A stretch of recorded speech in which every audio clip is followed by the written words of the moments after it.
Irmãos, eu quero fazer uma reflexão com vocês.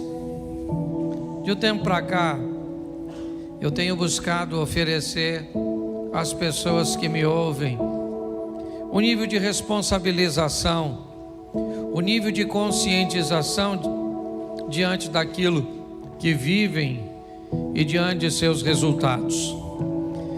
É bom entendermos o que é a regra na Bíblia e o que são as exceções. Elas existem. É muito legal alguém usar um texto como, por exemplo, um texto de Jó, para descrever o ambiente de sofrimento das pessoas, porque Jó sofreu sem ter culpa nenhuma, porque o diabo passou à frente de Deus e Deus perguntou: "Tende visto meu servo Jó, homem íntegro, reto, temente, se desvia do mal?" E o diabo então, nesse diálogo com Deus, recebe a autorização para mexer nos pertences de Jó, para mexer na saúde de Jó. É verdade, mas me dê outro exemplo além desse. Me parece que esse é um modelo existente, mas não é a regra. A regra é lei de semeadura. Aquilo que plantamos, vamos colher. Nossas escolhas, elas definem, ou até mesmo escolha nenhuma também vai definir que na verdade é uma negligência. Ela é uma escolha. Até não fazer nada é uma escolha. E muitas pessoas olham para o exemplo de Jó, e eu não vou dizer que ele não pode acontecer no decorrer da sua vida em algum momento, mas ele não é a regra. A regra é o que você está recebendo da vida, é a via de regra o que você está mandando para ela. O que você recebe do seu casamento é o que você manda para seu casamento. O que você recebe de suas finanças é o que você manda para lá. Então eu queria que você primeiro desse uma olhada comigo em dois momentos do indivíduo que eu quero usar aqui como exemplo. Coloca para mim, por favor, primeiro livro do profeta Samuel, capítulo 18, verso 6.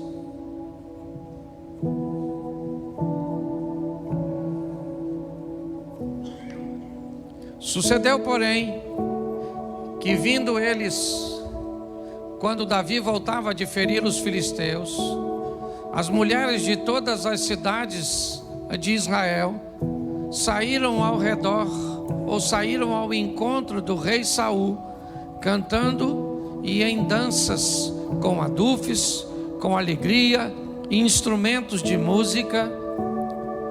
E as mulheres, tangendo, respondiam umas às outras e diziam: Saul feriu seus milhares, porém Davi seus 10 milhares. Preste atenção. Davi está vivendo talvez um dos momentos mais importantes de sua vida. Ele nunca tinha provado uma experiência desse tipo. Primeiro porque era muito jovem. Segundo porque era de uma família humilde. Terceiro porque nunca havia se destacado dessa forma. Nesse momento ele está chegando após a vitória contra o gigante Golias. E essa vitória motivou os soldados que estavam nas fileiras de batalha, e eles correram atrás dos filisteus. E agora, ao chegarem, as mulheres vão ovacionar Davi, elas vão engrandecer o seu nome. Ele vai se tornar grande no ambiente militar. Ele tornou o exército do Senhor um exército respeitado. Mostrou que um menino com uma tiradeira na mão e com um pedacinho de pau foi capaz de vencer a maior oposição. Um ambiente de afronta que já durava 40 dias sem sequer um candidato se apresentar para lutar contra o gigante. Davi vence Golias, ajudado por Deus, certamente, e todos sabiam disso, inclusive Saul. que vai passar a persegui-lo depois dessa data. Põe para mim, por favor, segundo livro do profeta Samuel, capítulo 12, verso de número 15. Bom, aqui nós temos o mesmo Davi. Então Natã foi para a sua casa e o Senhor feriu a criança que a mulher de Urias dera a Davi, e a criança adoeceu gravemente. E buscou Davi a Deus pela criança, jejuou Davi e entrou, passou a noite prostrado sobre a terra.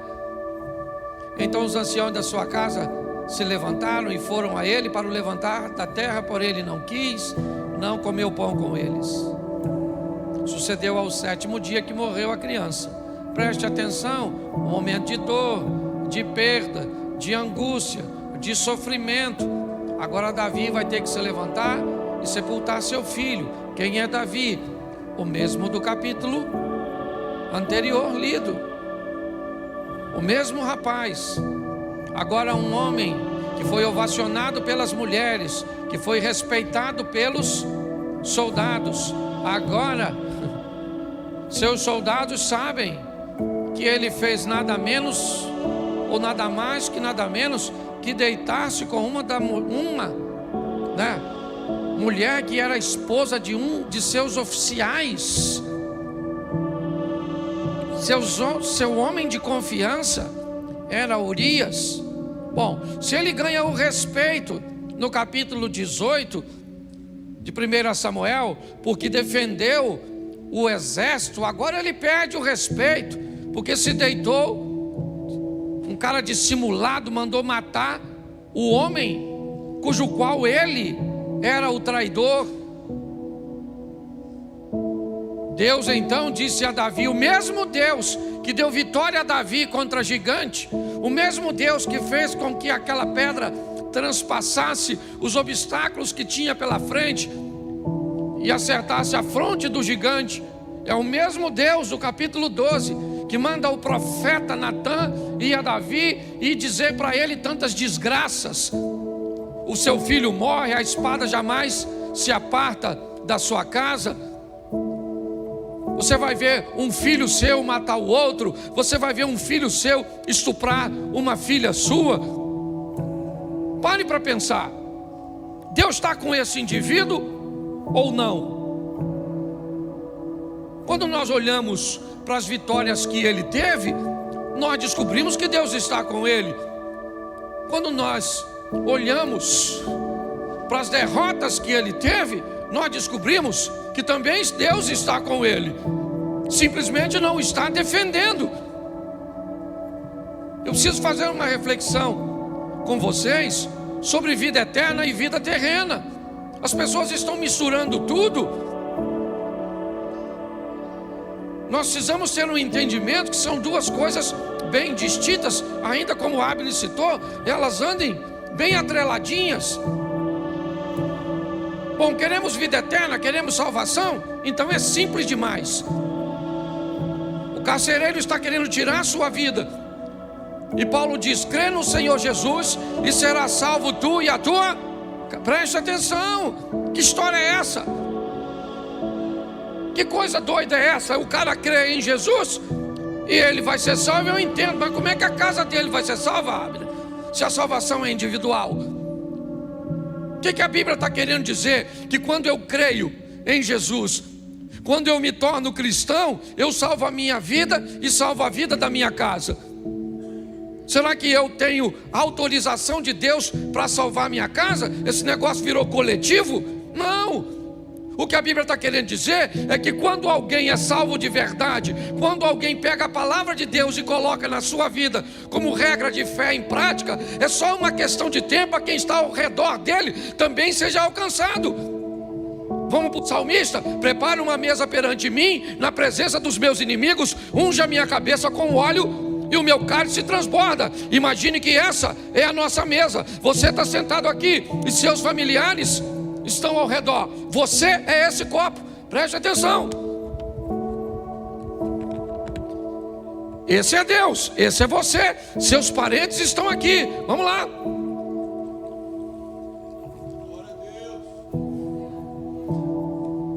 Ó, quando você enche, o que está em você molha as pessoas que estão perto de você. O que a Bíblia está dizendo é que quando você está cheio, quando você é salvo, inevitavelmente, de verdade, o que está em você é só uma questão de tempo, até atingir seu cônjuge, até atingir seus filhos, até atingir seus pais, até atingir as pessoas que estão perto de você. É assim que funciona. Então é muito mais simples do que nós possamos. Pastor, o que eu tenho que fazer para ser salvo? Crer em Cristo Jesus. É só isso. Ô pastor, mas isso é muito fácil. É verdade. Eu perguntei no primeiro culto: o que é mais fácil? Ser salvo ou ter uma vida legal aqui na terra? O que é mais fácil? Ser salvo ou ter uma vida legal aqui? O que você acha que é? Ser salvo, sim ou não? Não deveria ser essa a sua resposta. Se é só crer. Ah, pastor, mas é difícil crer. Então quem não tem fé, peça que a dá de forma deliberada e gratuita. Então é só pedir. Então não tem dificuldade no que diz respeito à salvação. Eu sou da tese o seguinte: nosso Deus quer nos salvar e não nos colocar no inferno. Tem gente que cria uns negócios tão mirabolantes para ser salvo, que eu falo, gente, esse pessoal está dificultando uma trama que é fácil demais. Aí você não pode usar isso, não pode usar aquilo, não pode usar aquilo outro, não pode jogar uma bola, não pode ir para a praia. Aí você não pode comer isso, não pode comer aquilo, não pode comer. Então Deus está falando, ó, eu não quero ninguém no céu.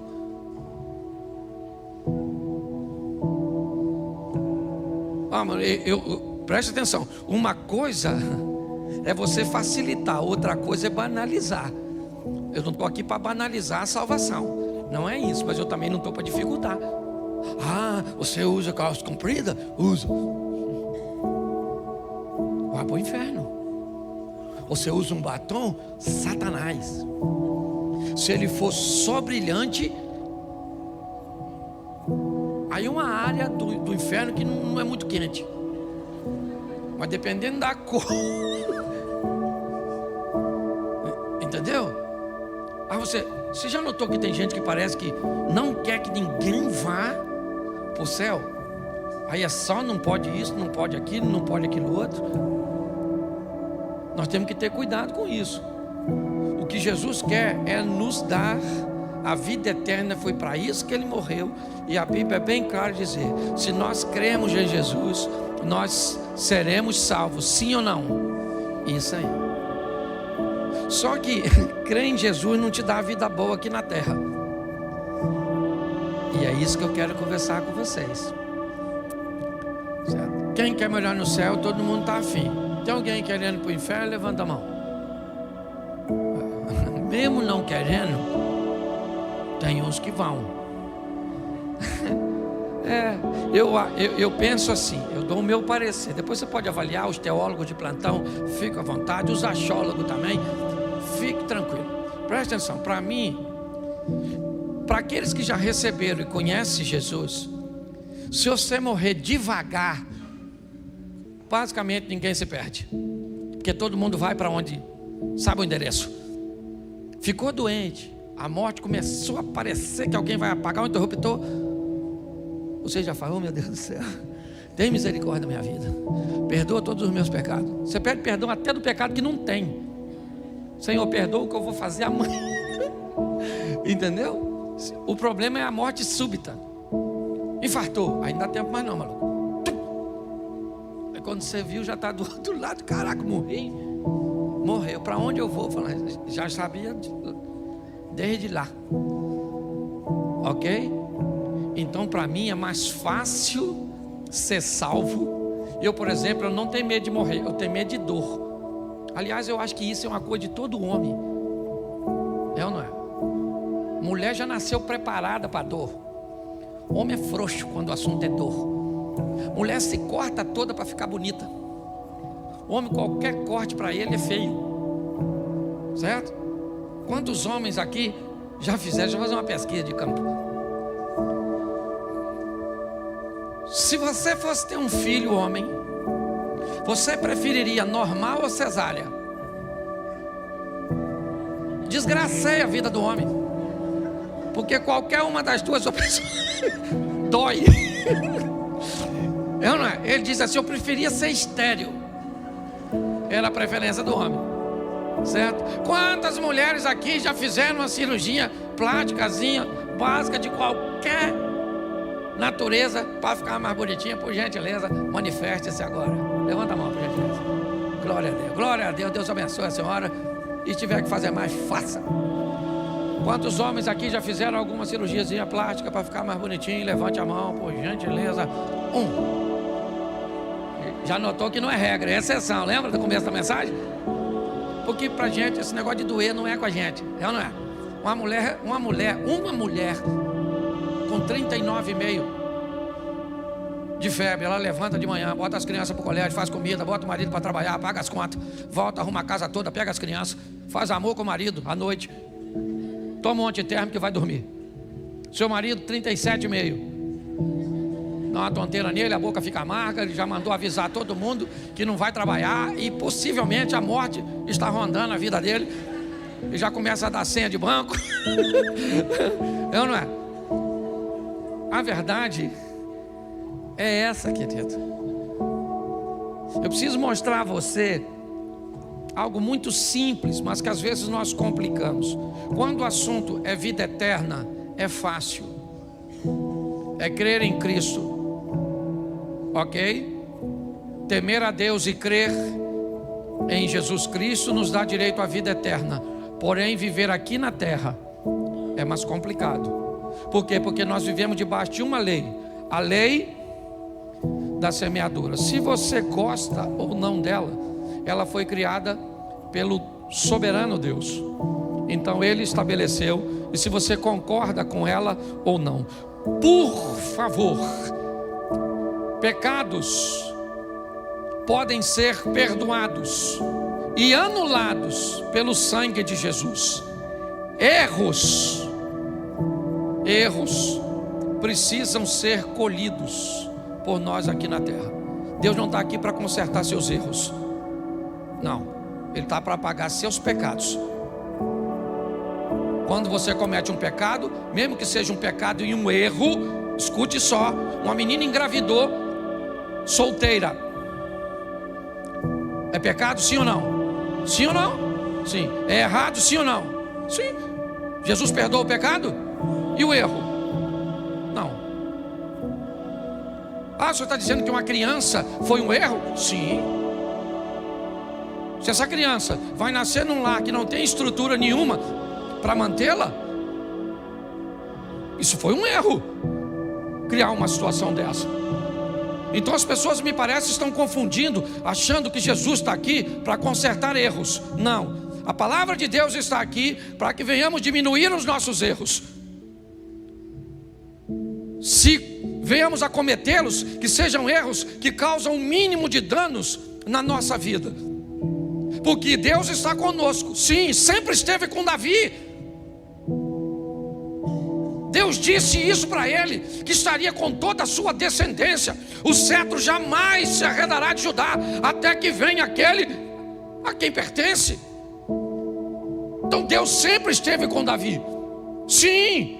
E Deus disse para ele, através de Natã: o seu pecado foi perdoado, você não irá morrer, mas seu erro não. Seu erro foi computado, e agora você vai ter que colher o fruto disso.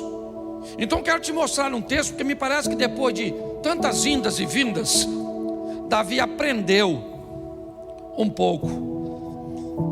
E esse aprendizado eu acho que vale bastante para mim e para você.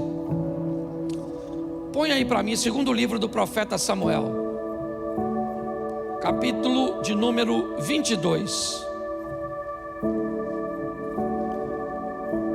Verso de número 17. Eu boto o 18 que fica mais fácil para a gente adiantar. Preste atenção.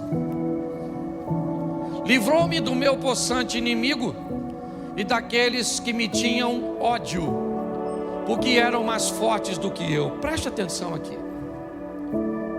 Davi está descrevendo um ambiente de batalha muito grande, E ele aqui me dá um ensinamento poderoso.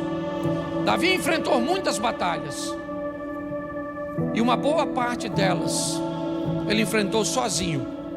Ele enfrentou com seus soldados, com a sua estratégia militar, com sua força.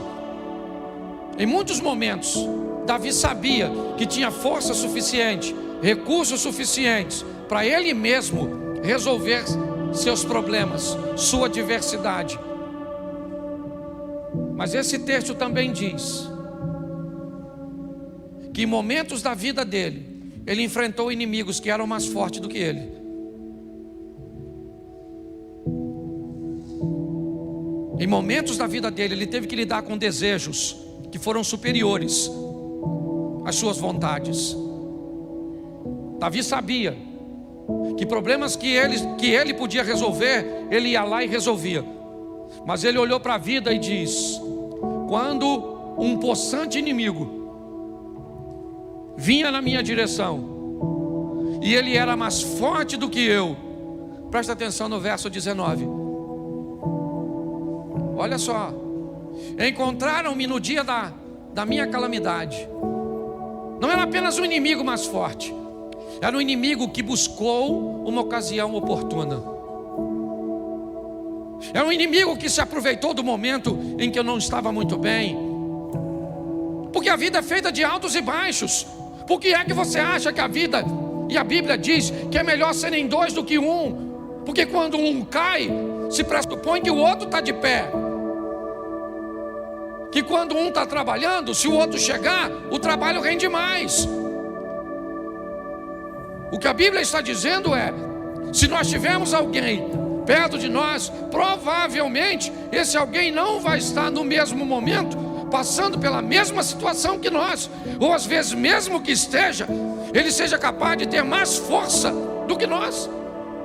E nós podemos pedir a ele ajuda, ou menos força do que nós, e nós poderemos sair em socorro. Mas o que ele está dizendo é que esse inimigo, ele é mais possante, diz o verso 18. Volta no 18, por favor. Ó, ele é possante, ok? Ele vem com ódio, ele é mais forte do que eu, verso 19, e ele procura um momento que eu não esteja bem.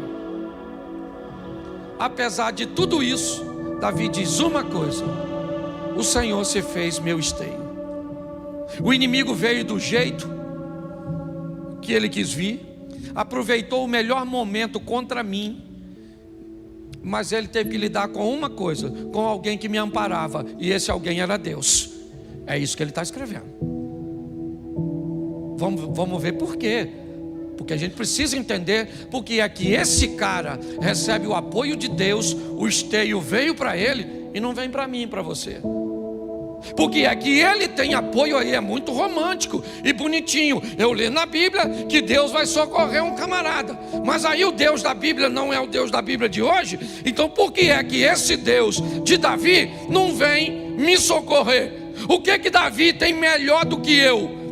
Se o Novo Testamento diz que Elias era um homem sujeito às mesmas paixões que nós, e eu posso transferir isso para Davi. Davi não tinha nenhuma vantagem sobre mim e nem sobre você. Então que história é essa de um Deus que vira esteio desse camarada no momento de calamidade dele, no momento de um ataque de alguém que é mais forte, certo?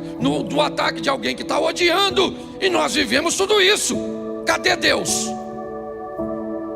Vamos descobrir se tem alguma coisa que nos diferencia de Davi, porque talvez tenha.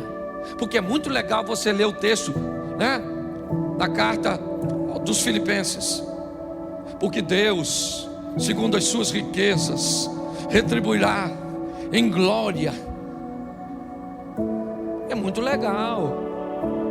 A diferença é só o seguinte: quando você lê esse texto, lembre-se para quem ele foi escrito. Ele não foi para você, ele foi para os filipenses. Paulo está dizendo que os filipenses merecem receber de Deus uma recompensa pelo que fizeram, e não sou eu nem você. Pô, pastor, então o senhor está dizendo que esse texto não é para mim? Não, é para os filipenses. Mas você pode fazer parte dele se você fizer a mesma coisa que os filipenses fizeram. Quando você faz a mesma coisa, você se insere num grupo que pode receber, não necessariamente vai, mas pode dá a você o direito de ir para o trono e falar com Deus, repetir um comportamento daquele cujo qual aprendi na tua palavra, Senhor. Eu não sei se você já fez essa oração, sabe? Quando você quer reivindicar alguma coisa, e aí reclamar no sentido positivo, fazer uma reclamação, reivindicar, você vai com o texto bíblico, mas vai com um comportamento que sustenta esse texto bíblico, que é isso que nós vamos ver agora. Deus se fez esteio, está tudo direitinho. Põe o verso 20. Tirou-me do largo e arrebatou-me dali, porque tinha prazer em mim. Bom, então Deus tem prazer em Davi. Por que que Deus tem prazer nesse cara? Vamos dar uma olhada, lembrando a você que o capítulo 12 já passou. Esse cara que vocês estão vendo aí foi o cara que venceu o gigante, foi o cara que matou o leão, foi o cara que matou o urso, foi o cara que não matou Saul. Ele foi o cara que se deitou com Batseba, que conspirou para matar Urias. Esse camarada aqui cometeu erros e acertos ao longo de sua vida, mas o capítulo 12 ficou para trás de 2 Samuel. O 17 e o 18, então o 16, onde a história dele começa, está anos atrás. Ele tem que aprender alguma coisa com a vida. E quando ele diz que Deus tem prazer nele, presta atenção, porque o texto seguinte já foi: recompensou-me o Senhor conforme a minha justiça. Aqui Davi começa a dizer que estilo de vida ele está vivendo agora. Davi começa a dizer que Deus está dando para ele, ou aliás, sempre deu para ele o retorno do que ele estava mandando para Deus. É como se você estivesse vivendo diante de um espelho, e cada movimento que você faz aqui, o espelho repete lá. Davi está dizendo o seguinte: o Senhor me recompensou conforme a minha justiça, não a sua justiça. Deus não te recompensa segundo a justiça dele. Deus está para te recompensar segundo a sua justiça. É lei de semeadura. Como você vive, como você procede, é exatamente o que volta para você. É isso que ele está dizendo. O Senhor me recompensou. Como? Com a minha justiça. Por quê? Porque você venceu o gigante quando estava alinhado com Deus. Por quê? Porque você enterrou seu filho quando estava desalinhado com Deus. Quem é que está na sua vida? Deus. Para te dar o quê? O que você merece segundo a sua justiça. Pastor, mas eu não posso estar vivendo uma injustiça. Claro que pode, desde que essa injustiça entre na história do Jó, onde você está vivendo um momento que seja de provação. Se esse é seu momento, levante sua cabeça, segure a onda como fez Jó. Nu saí, nu eu volto, louvado seja o nome do Senhor, recebi o bem de Deus, por que não receberia o mal? Isso é um cara íntegro, correto, equilibrado, recebendo. Os amigos dele vão visitá-lo, e qual é o discurso? O que você fez de errado? Ele disse: eu não fiz nada de errado. Tem que ter feito, porque na cabeça de algumas pessoas você não pode sofrer que tem pecado. Não, existem momentos bem isolados que seu sofrimento não tem nada a ver com isso. Mas entenda bem, ele é bem isolado. Pare de dizer, quando alguém estiver falando, essa aqui, esses dias, falou: Cláudio, se você souber o que estão falando a nosso respeito. Eu falei para ela: Mary, quando alguém fala algo a nosso respeito, duas coisas podem ser. Primeiro, pode ser verdade. E se pessoas falam verdade a nosso respeito, isso significa que nós precisamos mudar a nossa postura e corrigirmos a nossa rota. Segundo, pessoas podem estar falando mentira a nosso respeito. Então vamos descobrir o que elas estão falando. Se for verdade, a gente corrige. Se for mentira, é a única forma que a pessoa tem de falar mal a nosso respeito. Quando alguém fala mal de mim e é em verdade, eu não tenho o que fazer. O que eu posso fazer? A melhor maneira é você viver de uma forma tão honesta que o único jeito que alguém tenha para falar mal a seu respeito seja com mentiras. Não tem jeito. Ah, mas vai se ver com Deus. Não vai não, filho. Não vai não. Para se ver com Deus, tem que falar com você mal de você injustamente. Mas se você estiver fazendo, vão falar e vão falar e vão falar. Entendeu? Por quê? Porque você está dando motivo. Se nós entendermos isso, talvez vamos lidar melhor com o nosso posicionamento. Davi, ele está dizendo que a justiça dele é que vive na vida dele. Ah, Deus vai mandar para... Não, Deus. Segundo a minha justiça, o Senhor me recompensa. Certo? Eu vou viver segundo a pureza das minhas mãos. Minhas mãos, meus atos, minhas decisões, é isso. O ambiente de ação também é visto na Bíblia como mãos.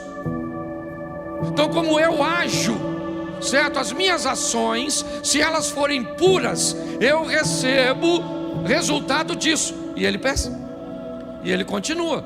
Dá uma olhada no 22, que vai embora. Porque guardei os caminhos do Senhor e não me apartei impiamente do meu Deus. Ele está descrevendo porque ele é um cara abençoado. Não é por acaso, não é porque Deus gostava dele e não gosta da gente. Ele está descrevendo: eu recebi justiça porque agi com justiça. Oh, mas ele não agiu com justiça quando ele matou Urias. Beleza, então quando ele matou Urias, ele viu seu filho ser morto.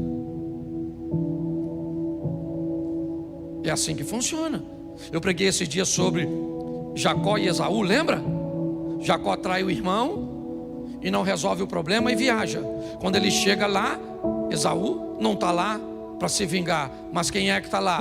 A traição. Então a traição pulou do Esaú para o Labão. Então Jacó traiu Esaú e Labão traiu Jacó, porque o futuro está lá te aguardando. É assim que funciona. Nem sempre ele vai vir na mesma pessoa, ou nem sempre ele vai vir na mesma moeda, mas é a vida. É assim que funciona. O texto, ele está ali, ó. Por quê? Por quê? Ele tá, olha lá, olha o porquezinho lá, ó. Deu para notar que já é uma respostazinha? Vamos lá. Porque guardei os caminhos do Senhor e não me apartei impiamente do meu Deus. Por isso que eu estou vivendo tudo que eu estou vivendo. É Davi. Olha o que ele diz no 23. Porque todos os seus juízes estavam diante de mim. Não tinha juiz nenhum diante de Davi.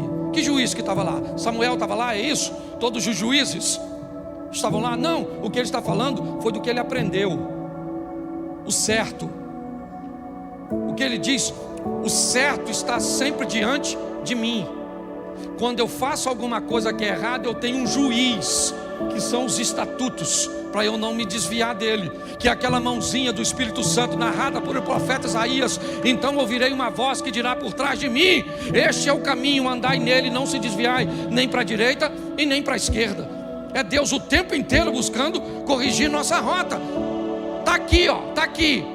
Se eu posso olhar para onde devo ou não devo, se eu posso falar ou não falo, se eu posso mexer ou não mexer, se eu posso fazer ou não fazer, está tudo aqui. Os estatutos estão diante de nós. Os juízes estavam diante de mim o tempo inteiro. E aí, seus juízes traziam seus mandamentos, seus estatutos, dos quais eu não me desvi, pelo menos agora.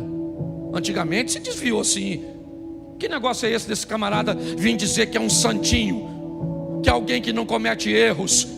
Ah, dos seus estatutos eu não me desviei. Ele poderia encontrar com Simei, ou com um daqueles que conheciam o seu passado, diziam: meu irmão, eu conheço você, em 1992 você fez isso. Ele falou: meu irmão, mas nós estamos em 2022, eu não sou a mesma pessoa que era antes. Estou andando com Deus já faz tempo. Naquela época eu já estava andando com Deus, mas não na intensidade que eu estou andando hoje. Naquela época eu ainda fazia, eu ainda falava, eu ainda sofria consequências. Hoje não. É o que ele está dizendo: dos seus e de seus estatutos eu não me desviei. Mas isso é capítulo 22. Não queira ler esse texto aqui, ó, sem antes conhecer a história do cara que escreveu. E ele continua dizendo, vamos lá, ele vai repetir novamente: porém fui sincero perante ele e guardei-me da minha iniquidade. Isso, Davi está falando de fraquezas, mas não está falando mais de fracasso. Preste o que ele diz: eu fui sincero. Sincero, o que é sinceridade? É dizer a verdade. Eu estou sentindo, eu estou sentindo. Eu estou legal, eu estou legal. Eu não estou legal, eu não estou legal. Eu estou fraco, eu estou sentindo isso e não deveria sentir. Mas presta atenção de quem ele guarda. Ele não está se guardando dos outros, ele está se guardando dele mesmo, de seu desejo. Guardei-me da minha iniquidade. Eu gosto dessa responsabilidade. Por que ele traiu Urias com Batseba? Por quê? Quem é que foi o culpado de Davi trair Urias? Vamos culpar quem? Abigail? Vamos culpar quem? Mical? Vamos culpar todas as mulheres de Saul? Ah, essas mulheres não me satisfazem. É isso? Talvez isso ele faria no capítulo 11, mas não no 22. No 22 ele diz: eu fui sincero. E quando eu passei a ser sincero perante ele, eu consegui me guardar das minhas iniquidades, dos meus desejos incorretos. Ele continua dizendo: e ele me retribuiu novamente. Lá onde eu comecei, recompensou. E me retribuiu o Senhor conforme a minha. Está aí, ó. Conforme a minha. Isso, me retribuiu o Senhor conforme a minha, não a sua, a minha, não a justiça de Deus, a minha, a nossa, certo? E aí ele começa a dizer: conforme a minha pureza diante dos seus, isso, diante dos olhos de quem? De quem? Das pessoas? Das pessoas? De Deus. Davi é um camarada que agora aprendeu que a vida dele tem que ser pautada em agradar a quem? Agradar a quem? Ele quer ser bem visto para quem? Por quem? Isso. Nós queremos ser bem vistos pelos nossos vizinhos, pelos nossos parentes. Queremos apresentar uma figura, muitas vezes na rede social. Queremos ser politicamente corretos. Para quê? Para que todos nos olhem de forma positiva. Ele diz: conforme a minha pureza diante dos seus olhos. Eu sei que é difícil hoje querer viver debaixo do olhar que agrada a Deus, mas esse é o estilo de vida de alguém vencedor como esse cara, pelo menos nessa fase da vida dele, que já está caminhando para a fase final. Vamos lá? Preste atenção ao que Davi está falando de Deus. Com o benigno te mostra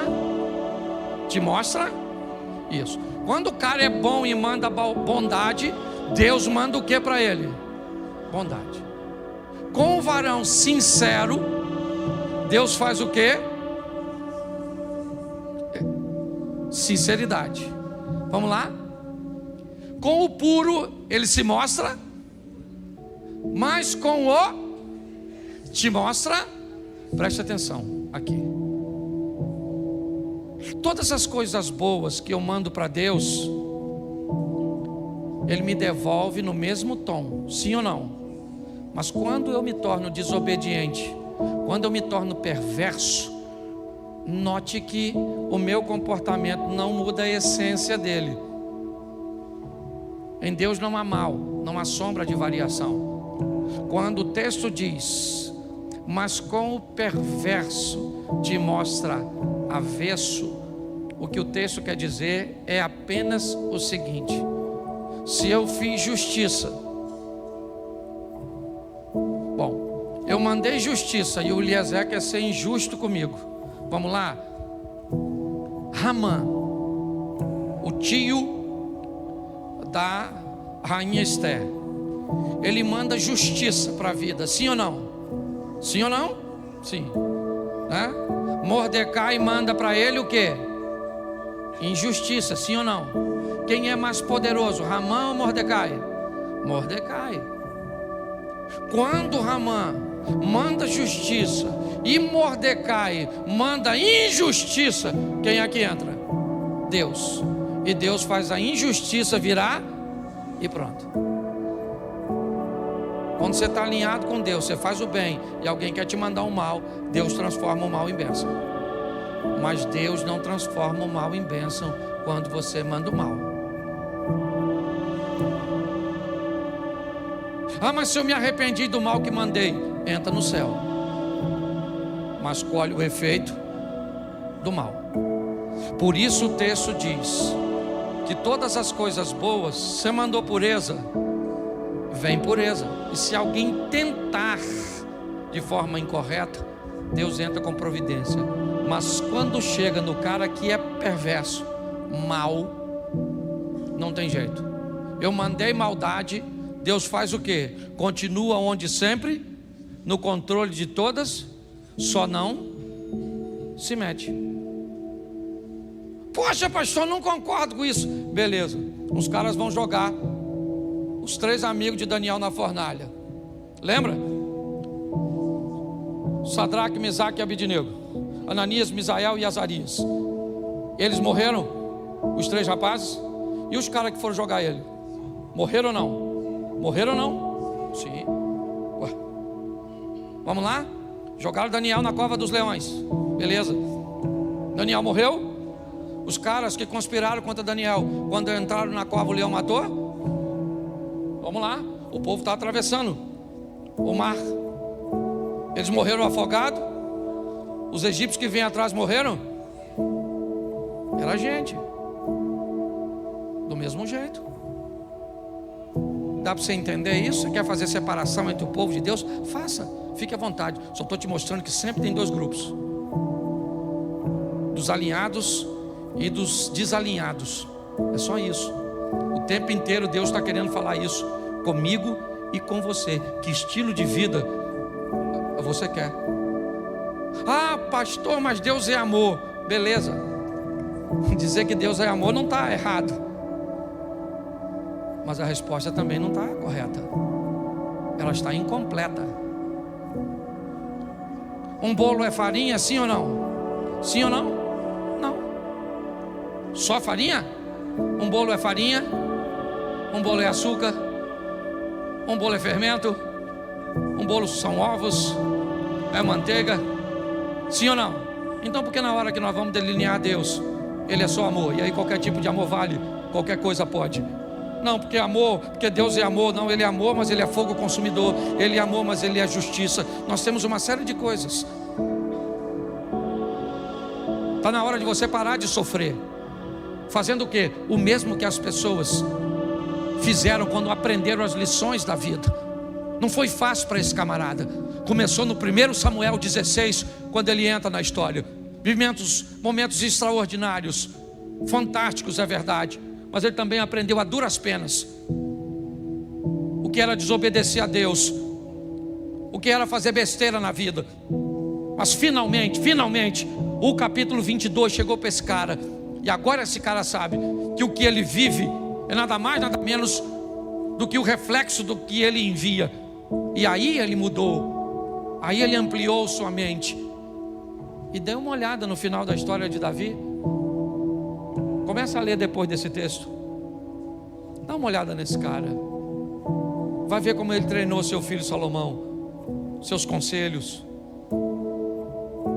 Vai ver como é que esse cara demorou, mas aprendeu. Eu não sei quanto falta para você e eu ainda aprendermos nessa vida. Eu só aprendi uma coisa: cuidado com seus erros, porque eles também são colheitas. E cuidado com as colheitas, porque tem colheita que leva tempo para colher. Tempo para colher, tempo para colher, tempo. dependendo do que você semeou no coração da sua mulher, pode ter passado 20 anos e você ainda anda colhendo alguma coisa. Ou você trata isso de forma correta, taca fogo, não pega o restante da colheita, monta um ambiente com a esposa, incendeia esse troço tudo, purifica o solo e dá um jeitinho de plantar de novo. Feche seus olhos, por favor, feche seus olhos. Pai, em nome de Jesus, ouvimos muito a respeito do Senhor e muitas vezes achamos que não temos os mesmos direitos, que pessoas são mais facilitadas do que nós, que resultados eles nos apresentam uma parcialidade do Senhor para com algumas pessoas. Mas sabemos que isso não é verdade, porque o Senhor é justo. E em nome de Jesus, que possamos entender como Davi, no aprendizado, que recebemos aquilo que enviamos. Então que venhamos, ó Pai, nesta noite, guardar no nosso coração da nossa iniquidade, sermos sinceros diante do Senhor, aprendemos a lidar com o nosso temperamento, com os nossos desejos e buscarmos sermos puros diante dos Teus olhos. Abençoa, ó Deus, a nossa caminhada de fé e que possamos provar resultados extraordinários nesta terra. Não apenas sobrevivermos, recebendo sempre o suficiente para cada dia, mas que possamos viver recebendo mais do que necessitamos, para que possamos também ajudar outras pessoas. Leva-nos aos nossos lares, guardado por Tuas boas mãos poderosas, que o Teu poder venha transbordar, ó Pai, o nosso cálice, de tal maneira que alcance aqueles que estão próximos de nós. Te damos graças por tudo, ó Deus.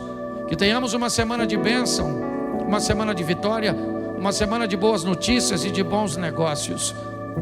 Que o grande amor de Deus, nosso Pai, a graça de nosso Senhor e Salvador Jesus Cristo e as doces consolações do Santo Espírito de Deus seja para com todo o povo do Senhor, e todos digam...